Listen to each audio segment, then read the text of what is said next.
मोहिनी दीदी पधार रही हैं। रतन जो दूसरी मंजिल की बालकनी में मोहिनी के लिए पलक पावड़े बिछाए बैठा था, एकाएक नाटकीय स्वर में चीखा और एक साथ तीन तीन सीढ़ियां कूदता हुआ सीधा सड़क पर आ गया। उसके ऐलान के साथ ही सुबह से इंतजार कर रहे घर और आस पड़ोस के लोग रमन के यहाँ जमा होने लगे। एक बार अपनी आंखों से बिटिया को देख लें तो चैन आ जाए। श्यामा दादी ने सिर का पल्लू संवारा और इधर उधर देखते हुए अपनी बहू सपना को पुकारा। क्या है अम्मा? मोहिनी की माँ सपना लपक कर आई थी।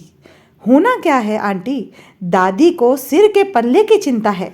क्या मजाल जो अपने स्थान से जरा सा भी खिसक जाए।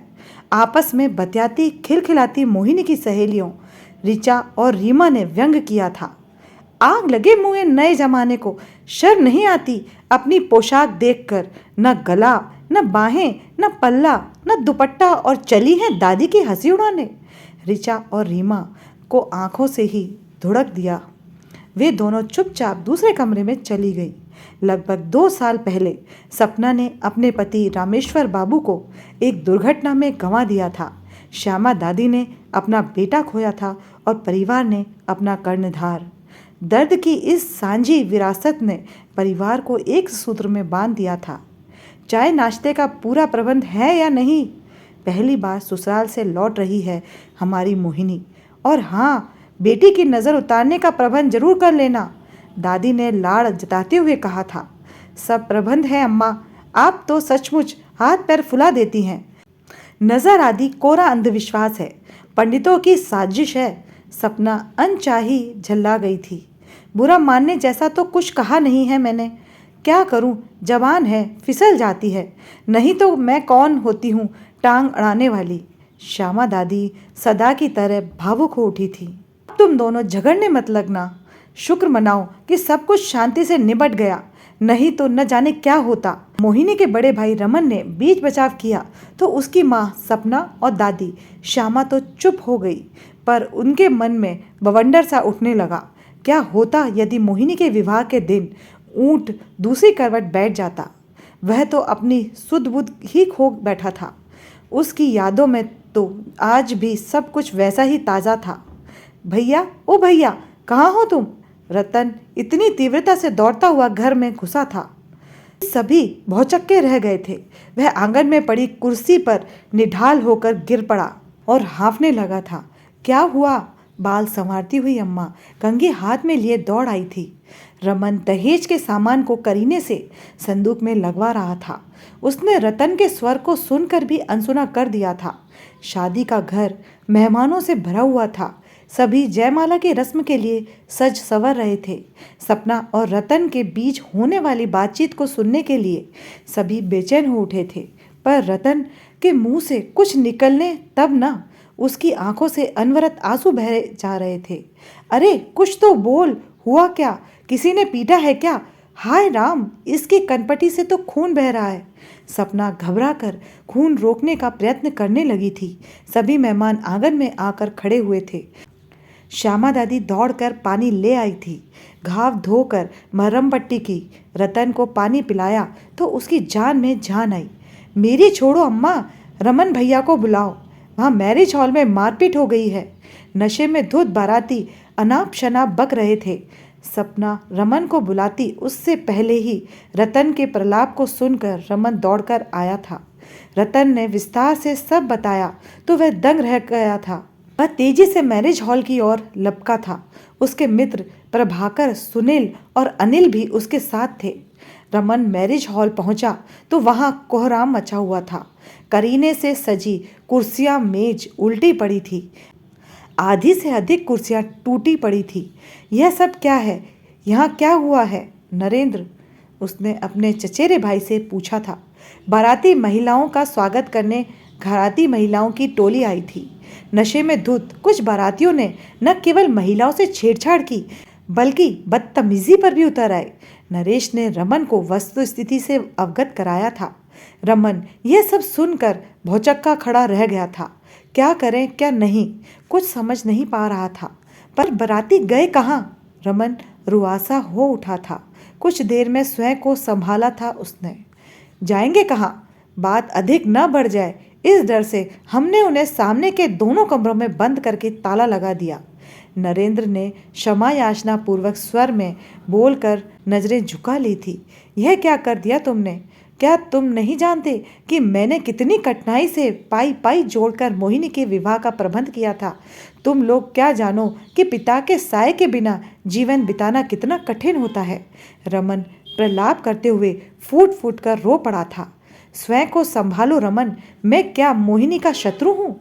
तुमने यहाँ का दृश्य देखा होता तो ऐसा नहीं कहते। मैं हर तरफ फैला खून नजर नहीं आता।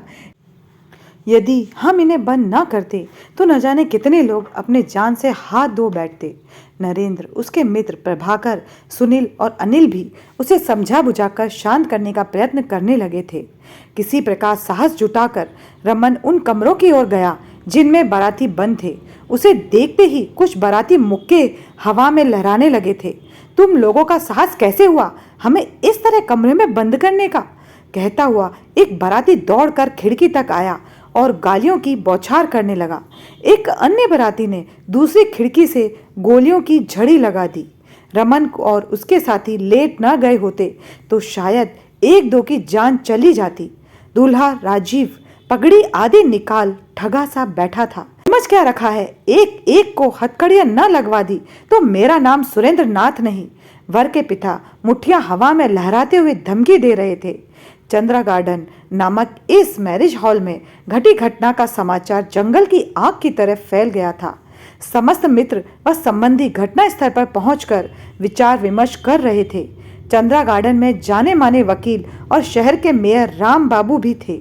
राम बाबू ने खिड़की से ही वार्तालाप करने का प्रयत्न किया था, पर वर पक्ष का कोई व्यक्ति बात करने को तैयार नहीं था। वे हर बात का उत्तर गालियों और धमकियों से दे रहे थे। इसी ऊहापोह में शादी के फूल मुरझाने लगे। बड़े परिश्रम और मन योग से बनाया गया भोजन यूं ही पड़ा पड़ा खराब होने लगा। जयमाला के लिए सज धज कर बैठी मोहिनी की आंखें पथरा गईं। उधर काफी देर हो हल्ला करने के बाद बाराती शांत हो गए थे। बारात में आए बच्चे भूख प्यास से रो बिलख रहे थे। बारातियों ने भी इस अजीबोगरीब स्थिति की कल्पना तक नहीं की थी। अतः जब मेयर राम बाबू ने फिर से कमरों के ताले खोलने का प्रस्ताव रखा, बशर्ते कि बाराती शांत बनाए रखें, तो वर पक्ष ने तुरंत स्वीकार कर लिया। अब तक अधिकतर बारातियों का नशा उतर चुका था, पर रस्सी जलने पर भी ऐठन नहीं गई थी। वर के पिता सुरेंद्र नाथ तथा अन्य संबंधियों ने बारात के वापस जाने का ऐलान कर दिया। राम बाबू भी कच्ची गोलियां नहीं खेले थे। उनके इशारा करते ही कॉलोनी के युवकों ने बारातियों को चारों ओर से घेर लिया था। देखिए श्रीमान, मोहिनी केवल एक परिवार की नहीं, सारी कॉलोनी की बेटी है। जो हुआ गलत हुआ, पर उसमें बारातियों का दोष भी कम नहीं था। राम बाबू ने बात सुलझानी चाहिए थी। चलिए मान लिया कि 2-4 बारातियों ने नशे में हुड़दंग मचाया था, तो क्या आप हम सबको सूली पर चढ़ा देंगे? वर पक्ष का एक वयोवृद्ध व्यक्ति आपा खो बैठा था। आप इसे केवल हुड़दंग कह रहे हैं? गोलियां चली हैं यहाँ, न जाने कितने घरातियों को चोट आई है। आपके सम्मान की बात सोचकर ही कोई थाना पुलिस के चक्कर में नहीं पड़ा। रमन के चाचा जी ने राम बाबू की हाँ में हाँ मिलाई थी। तो आप हमें धमकी दे रहे हैं? वर के पिता पूछ बैठे थे। धमकी क्यों देने लगे भला? हम तो केवल यह समझाना चाह रहे हैं कि आप बारात लौटा ले गए तो आपकी कीर्ति तो बढ़ने से रही। जो लोग आपको उकसा रहे हैं पीठ पीछे खिल्ली उड़ाएंगे। अजी छोड़िए, इन सब बातों में क्या रखा है। अब तो विवाह का आनंद भी समाप्त हो गया और इच्छा भी। लड़के के पिता सुरेंद्र नाथ बोले थे। आप हाँ तो कहिए, विवाह तो कभी भी हो सकता है। राम बाबू ने पुनः समझाया था। काफी ना नुकर के बाद वर पक्ष ने विवाह के लिए सहमति दी थी। इनके तैयार होने से क्या होता है? मैं तो तैयार नहीं हूँ। यहाँ जो कुछ हुआ उसका बदला तो ये लोग मेरी बहन से ही लेंगे। आप ही कहिए कि उसकी सुरक्षा की गारंटी कौन देगा? माना हमारे सिर पर पिता का साया नहीं है, पर हम इतने गए गुजरे भी नहीं हैं कि सब कुछ देख समझकर भी बहन को कुएं में झोंक दें। तभी रमन ने अपनी 2 टूक बात कहकर सभी को चौंका दिया था और फूट फूट कर रोने लगा था।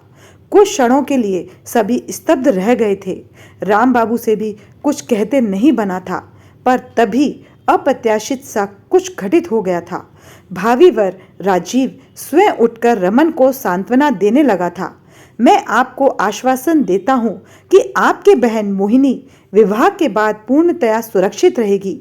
विवाह के बाद वह आपकी बहन ही नहीं, मेरी पत्नी भी होगी और उसे हमारे परिवार में वही सम्मान मिलेगा जो उसे मिलना चाहिए। सुन ले रमन, अब तो आंसू पहुंच डाल, इससे बड़ी गारंटी और कोई क्या देगा। राम बाबू बोले थे। धीरे धीरे असमंजस के काले मेघ छटने लगे थे। नगाड़े बज उठे थे।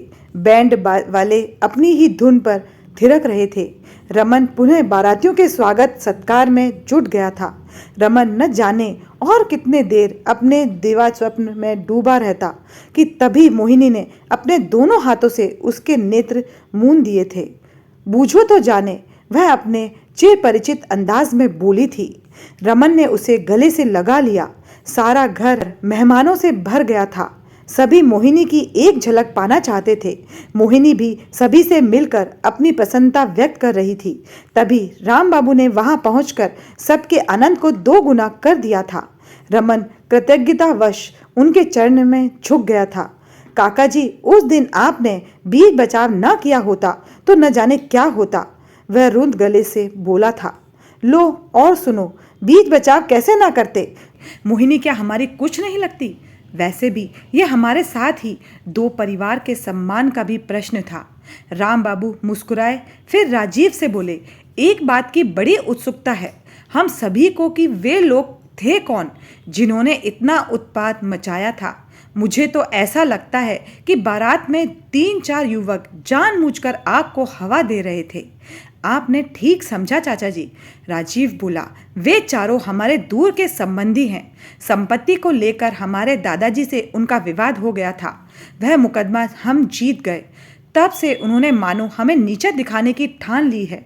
सामने तो बड़ा मीठा व्यवहार करते हैं, पर पीठ पीछे छुरा भौंकते हैं। राजीव ने स्पष्ट किया। देखा रमन, मैं ना कहता था, वे तो विवाह रुकवाने के इरादे से ही बारात में आए थे। पर उस दिन राजीव, तुमने जिस साहस सियानेपन का परिचय दिया, मैं तो तुम्हारा कायल हो गया। मोहिनी बेटे के रूप में हीरा मिला है तुम्हें, संभाल कर रखना इसे। राम बाबू ने राजीव की प्रशंसा के पुल बांध दिए थे। राजीव और मोहिनी की निगाहें एक क्षण को मिली थीं। नजरों में बहते अथाह प्रेम के सागर को देखकर ही रमन तृप्त हो गया था। आप ठीक कहते हैं काका, ऐसे संबंधी बड़े भाग्य से मिलते हैं। वह आश्वस्त था। मोहिनी का भविष्य उसने सक्षम हाथों में सौंपा था।